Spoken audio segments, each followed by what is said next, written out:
Yep, it's me again. I'm actually in a tent that my daughter and I made last night, and we slept in it last night. So that's where I'm reading chapter 4, Tuck Everlasting from. At sunset of that same long day, a stranger came strolling up the road from the village and paused at the Foster's gate. Winnie was once again in the yard, this time intent on catching fireflies, and at first she didn't notice him. But after a few moments of watching her, he called out, "Good evening." He was remarkably tall and narrow, this stranger standing there. His long chin faded off into a thin, apologetic beard, but his suit was a jaunty yellow that seemed to glow a little in the fading light. A black hat dangled from his one hand, and as Winnie came toward him, he passed the other through his dry gray hair, settling it smoothly. "Well, now," he said in a light voice, "out for fireflies, are you?" "Yes," said Winnie. "A lovely thing to do on a summer evening," said the man richly. "A lovely entertainment. I used to do it myself when I was your age, but of course that was a long, long time ago." He laughed, gesturing in self-deprecation with long, thin fingers. His tall body moved continuously.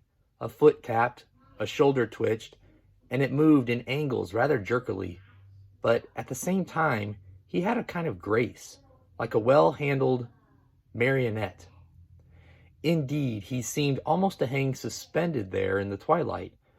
But Winnie, though she was half charmed, was suddenly reminded of the stiff black ribbons they had hung on the door of the cottage for her grandfather's funeral. She frowned and looked at the man more closely, but his smile seemed perfectly all right, quite agreeable and friendly. "Is this your house?" asked the man, folding his arms now and leaning against the gate. "Yes," said Winnie. "Do you want to see my father?" "Perhaps, in a bit," said the man, "but I'd like to talk to you first. Have you and your family lived here long?" "Oh, yes," said Winnie. "We've lived here forever." "Forever," the man echoed thoughtfully. It was not a question, but Winnie decided to explain anyway. "Well, not forever, of course, but as long as there have been people here.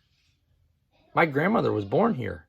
She says this was all trees once, just one big forest everywhere around. But it's mostly all cut down now, except for the wood." "I see," said the man, pulling at his beard. "So of course you know everyone and everything that goes on." "Well, not especially," said Winnie. "At least I don't. Why?" The man lifted his eyebrows. "Oh," he said, "I'm looking for someone. A family." "I don't know anybody much," said Winnie with a shrug. "But my father might. You could ask him." "I believe I shall," said the man. "I do believe I shall." At this moment the cottage door opened, and in the lamp glow that spilled across the grass, Winnie's grandmother appeared. "Winifred? Who are you talking to out there?" "It's a man, Granny," she called back. "He says he's looking for someone." "What's that?" said the old woman. She picked up her skirts and came down the path to the gate. "What did you say he wants?" The man on the other side of the fence bowed slightly. "Good evening, madam," he said. "How delightful to see you looking so fit." "And why shouldn't I be fit?" she retorted, peering at him through the fading light. His yellow suit seemed to surprise her, and she squinted suspiciously. "We haven't met, that I can recall. Who are you? Who are you looking for?" The man answered neither of these questions. Instead, he said, "This young lady tells me you've lived here for a long time, so I thought you would probably know everyone who comes and goes." The old woman shook her head. "I don't know everyone," she said, "nor do I want to. And I don't stand outside in the dark discussing such a thing with strangers. Neither does Winifred. So—" And then she paused. For through the twilight sounds of crickets and sighing trees, a faint, surprising wisp of music came floating to them, and all three turned toward the wood. It was a tinkling little melody, and in a few moments it stopped. "My stars," said Winnie's grandmother, her eyes round. "I do believe it's come again, after all these years." She pressed her wrinkled hands together, forgetting the man in the yellow suit. "Did you hear that, Winifred?" That's it. That's the elf music I told you about.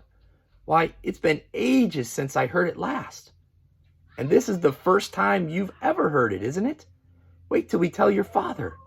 She seized Winnie's hand and turned to go back to the cottage. "Wait," said the man at the gate. He had stiffened and his voice was eager. "You've heard that music before, you say?" But before he could get an answer, it began again, and they all stopped to listen. This time it tinkled its way faintly through the little melody 3 times before it faded.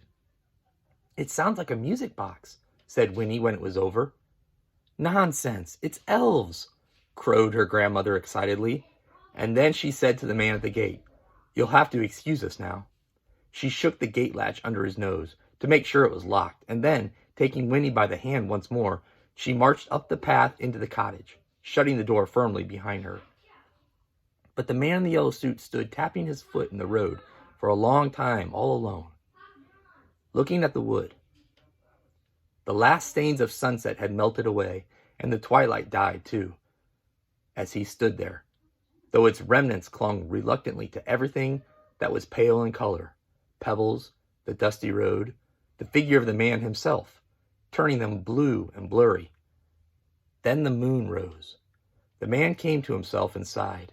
His expression was one of intense satisfaction. He put on his hat, and in the moonlight his long fingers were graceful and white.